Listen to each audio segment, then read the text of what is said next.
കാശ് കിട്ടിയ എന്തും ചെയ്യുമല്ലേ? അതിതുവരെ മനസ്സിലായില്ലേ? എനിക്ക് വേണ്ടി ഒരു കാര്യം ചെയ്യണം. ഈ വീടും പറമ്പും കൊടുത്താൽ 30 ലക്ഷം രൂപ വരെ കിട്ടും. അത് മുഴുവനും ഞാൻ തരും. സംഭവം പറ. ഒരാളെ കൊല്ലണം. കന്നുകുട്ടനെ ചത്തു കിടക്കുന്നത് എന്റെ കണ്ണുകൊണ്ട് കാണണം. അവനെ കൊല്ലാൻ അത്രയും പൈസ ഒന്നും വേണ്ട. അതിന്റെ പകുതിയാണേലും മതി. ഉറപ്പാണോ? ഉറപ്പ്. പിന്നെ പട്ടിയെ കൊല്ലുന്ന പോലെ ഓടിച്ചിട്ട് കൊല്ലാനൊന്നും പറ്റത്തില്ല. അതിന് ചില സമയവും കാലവും ഒക്കെ ഉണ്ട്. അതുവരെ ഇവിടെ താമസിക്കാം. ഓ, ഇനി കിടന്നോളൂ. അകത്തൊരു കട്ടിലുണ്ട്. ഒരു കട്ടിലും മതിയല്ലോ. ഒരു പായം തലേനും തന്നാ ഞാൻ പുറത്ത് കിടന്നോളാം.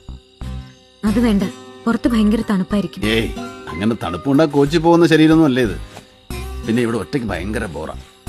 എന്റെ ഒരു സുഹൃത്ത് വരുന്ന ആളെ പ്രയാസമുണ്ടേ ഇപ്പൊ പറയണം. പ്രയാസമൊന്നുമില്ല. ആരാ? കൊച്ചാപ്പി.